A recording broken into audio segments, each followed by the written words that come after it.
bilang ya gimana ya, sulit sih memang ya, seperti itu. Memang sulit, memang sulit. Memang sulit. Saya juga kan sebetulnya gini ya. Saya ini untuk saat ini ada penasaran itu, saya terus terang kepada Zabur, Taurat, Injil itu yang mana barangnya ya. Tapi kalau lihat itulah ini udah lari lagi. Dalam perdebatan itu memang ada kata-kata dari Bang Juma, siapa saksinya itu menurut saya lucu itu debat.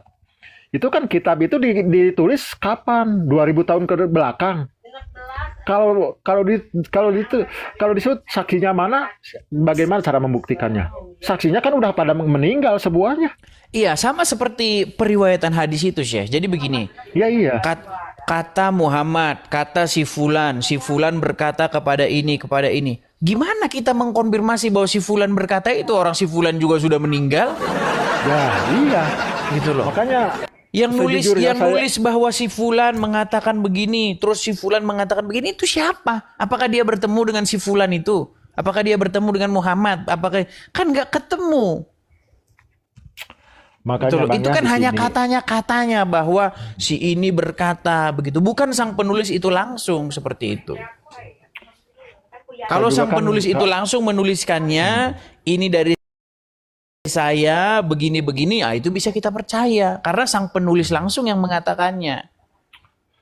Nah, sementara sih, ketika saya membaca Al-Quran, saya tidak menemukan siapa penulis Al-Quran. Bahkan di dalam Al-Quran itu tidak pernah ada ayat yang memerintahkan Muhammad untuk menulis Al-Quran. tidak ada, Nggak tidak ada. tidak ada.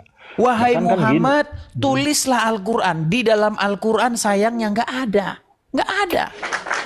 itu kan dalam penulis pertama kan penggagas penulis Quran itu kan Umar bin Khattab.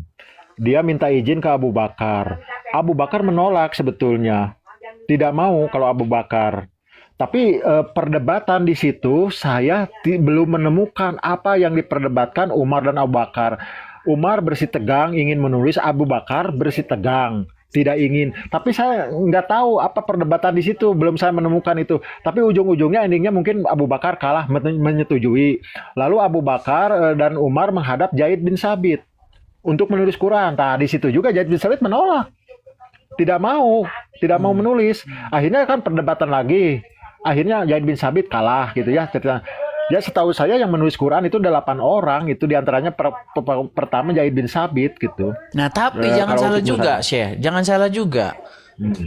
Jadi sebenarnya kanon atau standarisasi Al-Quran yang berbeda-beda, ya, Quran yang di sini beda, di Indonesia beda, di Kairo beda, ini beda, itu sebenarnya baru terjadi umurnya tidak lama, tidak lebih tua dari kakek saya. Iya. Baru terjadi tahun 1924 Hmm. di Kairo, Mesir. Sebelum tahun 1924 di Kairo, Mesir, Al-Quran nggak ada yang sama. Bahkan ada seseorang peneliti, itu namanya seorang perempuan ya, seorang perempuan, dia bekas seorang muslimah ya. Dia itu namanya Hatun Tas ya. Dia mengumpulkan ada kurang lebih 32 mushaf Al-Quran yang berbeda-beda bacaannya. Hmm. Dan Ya itu betul, sudah betul, betul, diakui betul. oleh ulama sendiri seperti itu gitu loh. Dan sayangnya muslim-muslim yang awam ini ya gimana ya saya bilang ya, terus menebarkan dongeng-dongeng bahwa Quran itu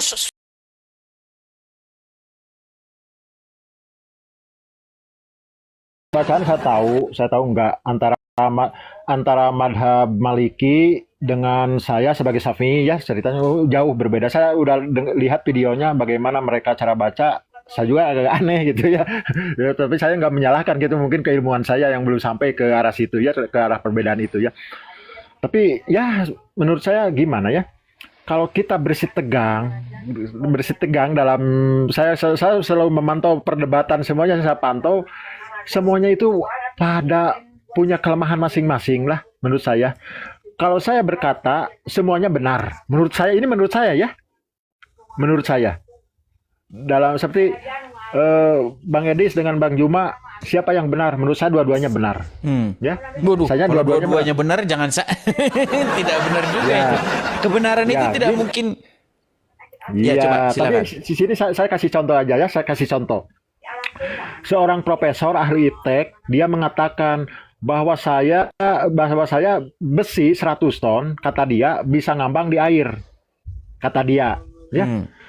Betul nggak? Betul. Saya melihat karena kapal air itu kan ratusan ton bisa apa? Bisa mengambang di air ya.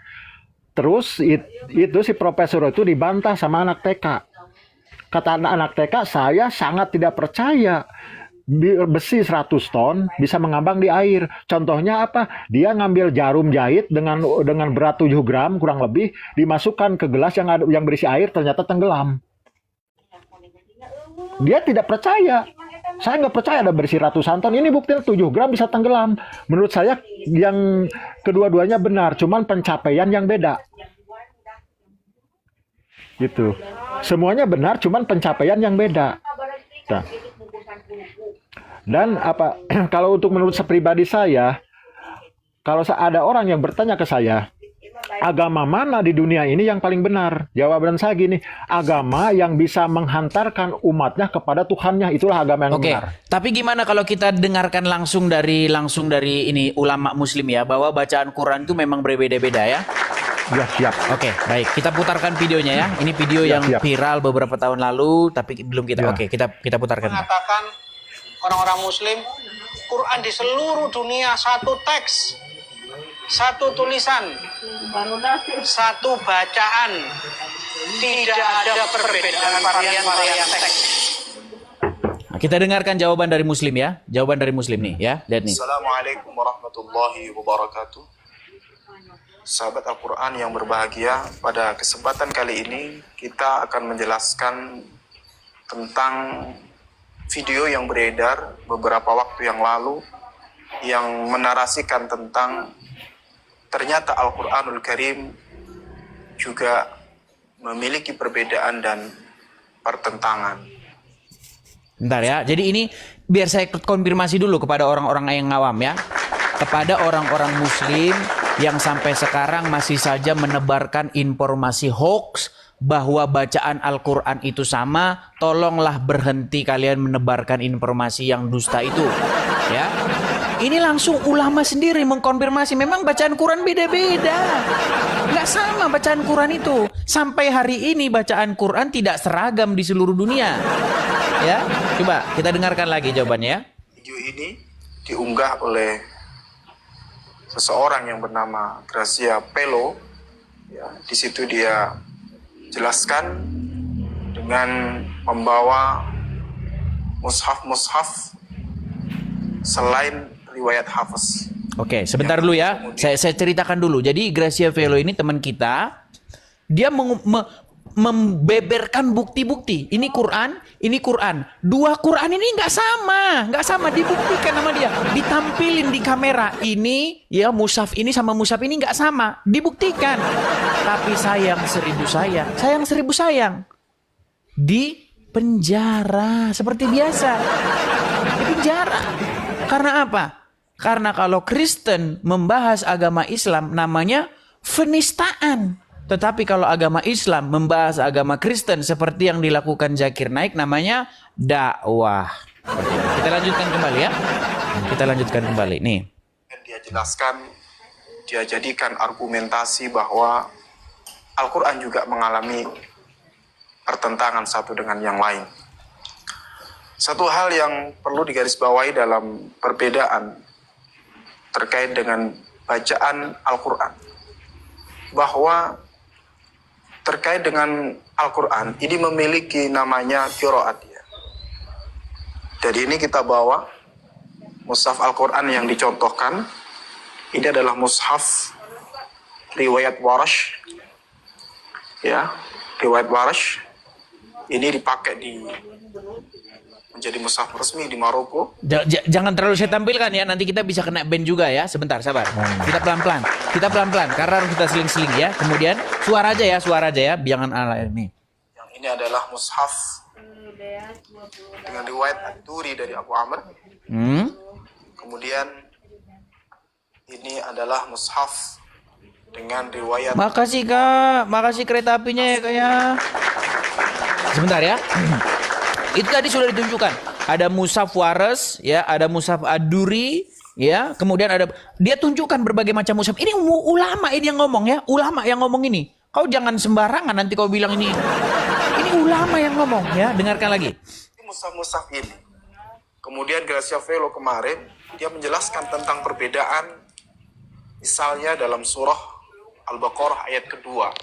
Surah kedua ayat 85. Wamallahu bighafilin amma ta'malun. Dalam riwayat Hafiz. Lihat. Nah, dalam riwayat Hafiz bunyinya amma ta'malun, ya kan? Kemudian dijelaskan oleh Ustadz ini, ya. Riwayat Warsh itu dibacanya wamallahu bighafilin amma ya'malun. Nah, ta'malun, yang satu bilang ta'malun, yang satu bilang ya'malun. Karena kita tahu huruf ta sama huruf ya itu kalau titiknya dibuang, harokatnya dibuang memang sama. Huruf ta, ba, sa itu sama semua. Ya kan? Kan Quran kan memang diedit. Diedit dengan diberikan tanda baca. Sebelumnya nggak ada tanda baca. Nggak ada tanda baca sebelumnya. Jadi bacaan yang benar ya malun atau tak malun. Ada dua bacaan. Kita lanjutkan lagi. Nun, Hafiz, dan Ya'malun, riwayat Warsh. Itu dia katakan sebagai bentuk perbedaan. Nah, satu hal yang dilupakan oleh Gracia Velo adalah bahwa kesamaan Al-Quran itu adalah kesamaan dalam bentuk susunannya. Nah, makasih Kak ya. Terima kasih kakak yang dari Malaysia ya. Gini, ternyata ulama ini mengatakan kesamaan Al-Quran itu bukan sama isinya. Isinya nggak sama. Riwayat dari Wars dengan riwayat dari Hafs tadi beda. Yang satu tak malun, yang satu ya malun.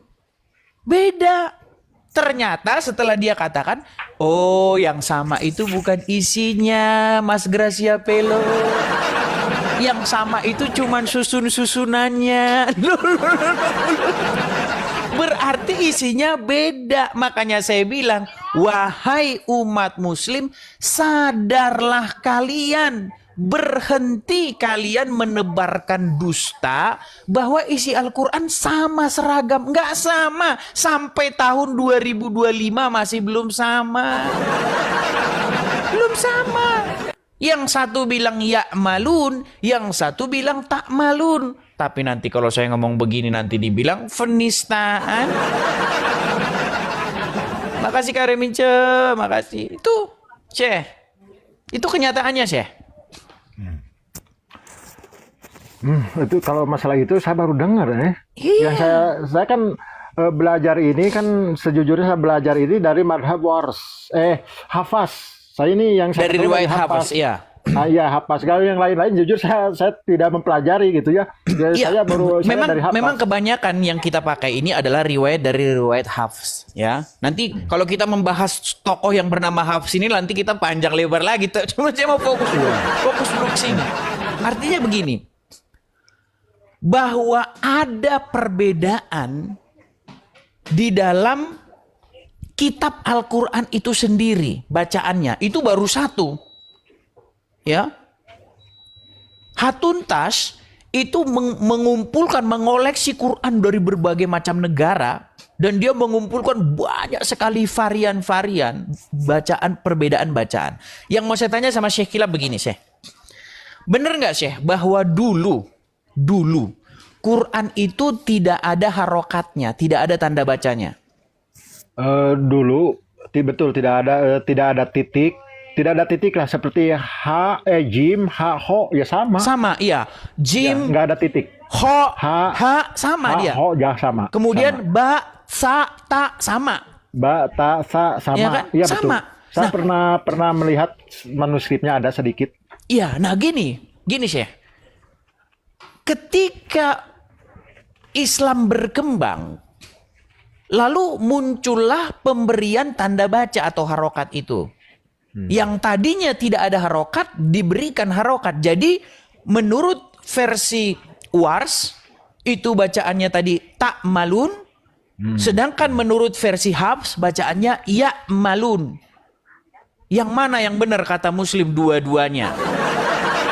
Loh, kalau kita jujur gak mungkin. Itu terjadi karena Al-Quran memang diedit, diberikan tanda baca, tanda harokat ini. Lalu harokat yang benar yang mana? Nah, itu sebenarnya sudah dibahas oleh seorang profesor ya, seorang ahli agama Islam yang namanya Mun'im Siri. Bahwa sebenarnya penyeragaman Al-Quran itu terus-menerus terjadi. Dan terakhir distandarisasi tahun 1924. Tapi sayang seribu sayang, masih juga kelewatan. Sampai sekarang 2025 masih ada perbedaan itu. Nah cuman kalau saya bahas yang tinggi-tinggi begini, ya banyak Muslim nggak nyambung gitu loh. Karena ya sulit saya nemukan Muslim yang pinter di TikTok ini sih, gitu loh.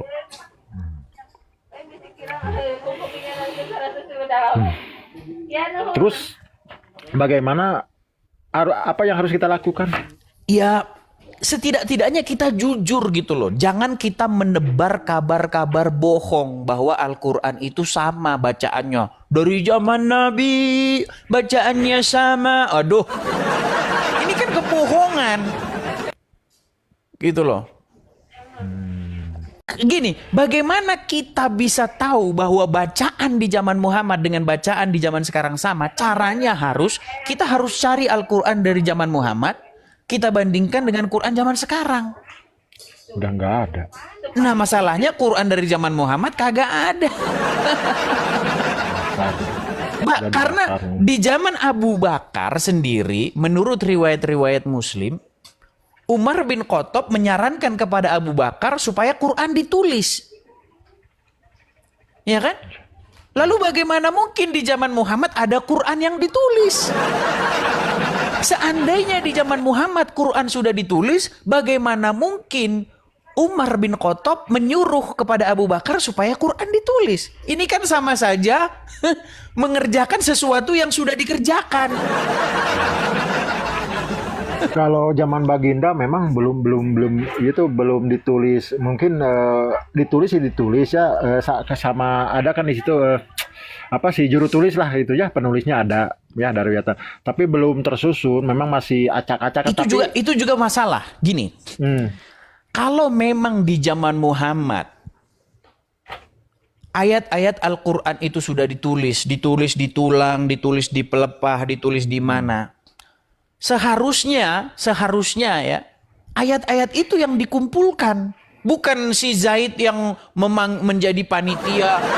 Ayo dikumpulkan hafalan si anu, hafalan si ini.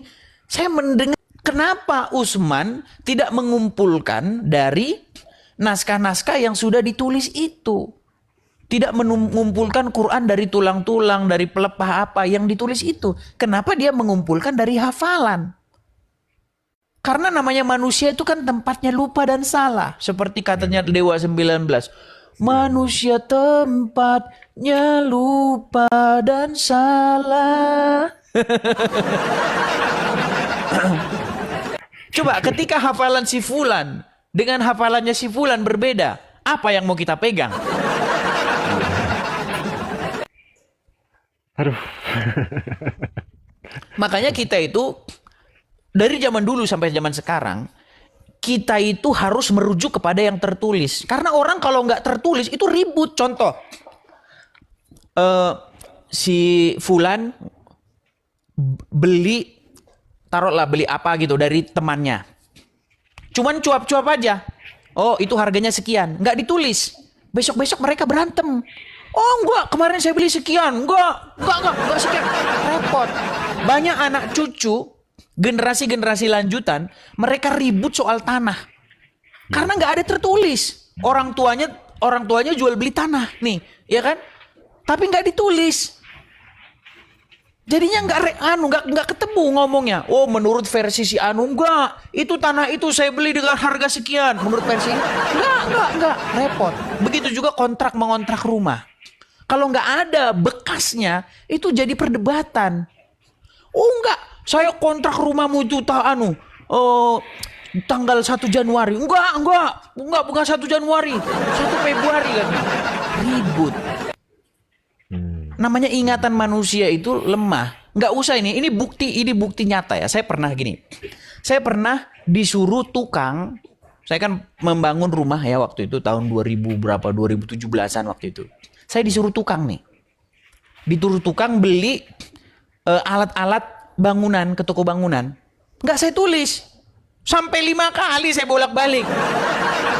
Akhirnya apa? Setiap saya disuruh saya tulis. Karena sampai sana saya lupa. Bagaimana mungkin 6.600 sekian ayat dihafal oleh orang, terus dia nggak lupa. Bahkan saya pernah katakan, kalau ada umat muslim yang hafal Al-Quran, saya terjun dari Monas. Kemarin ada challenge itu dari Hani Kristianto, ya, Ketua Mualaf Center Indonesia. Dia men-challenge Kumaila. Nah, iya. Buktinya apa? Nggak hafal Kumaila, kok nggak hafal. Makanya cerita-cerita bahwa Quran ditulis menurut hafalan si ini, akhirnya apa sekarang? Beda-beda kan? Menurut riwayat Wars, menurut riwayat Qalun, ya, yang menurut Al-Baqarah sekian, menurut Wars tak malun, menurut Qalun ya malun. Yang mana yang benar? Nah, saya itu baru dengar, aduh, saya berarti ketinggalan terus ini informasinya. Yang malun dan tak malun, aduh. Kita dengarkan lagi ya, mungkin banyak yang baru datang ya. Nih, lihat nih ya. Ini di video yang sedikit ini ya. Nih, tolong teman-teman menyimak ya. Nih ya, lihat nih. Ta'malun Hafiz dan Ya'malun riwayat Warash. Itu dia katakan sebagai bentuk. Nah, ya HP internet nanti jalan. Satu hal yang dilupakan oleh Graciapello adalah bahwa kesamaan Al-Quran itu adalah kesamaan dalam bentuk susunannya, yakni keseluruhan Al-Quran, baik itu riwayat Hafiz, riwayat Warash, riwayat Ad-Duri tadi, itu semua isinya adalah tersusun dari surah Al-Fatihah sampai dengan surah An-Nas. Nah, jadi yang sama itu dari Al-Fatihah sampai An-Nas itu susunannya, bukan isinya. Kalau isinya beda. Seperti itu, Syekh. Oke, Syekh, gimana, Syekh? Baru kita berikan kesempatan kepada muslim yang lain atau bagaimana, Syekh? Ya, silakan beri kesempatan kepada muslim yang lain aja. Oke. Ya, terima kasih, Bang. Begitu, Syekh ya. Terima kasih, Syekh, sudah mampir ke sini. sama-sama. Terima kasih, Syekh. Terima kasih. Ya. Sampai jumpa, selamat malam. Selamat. Ya.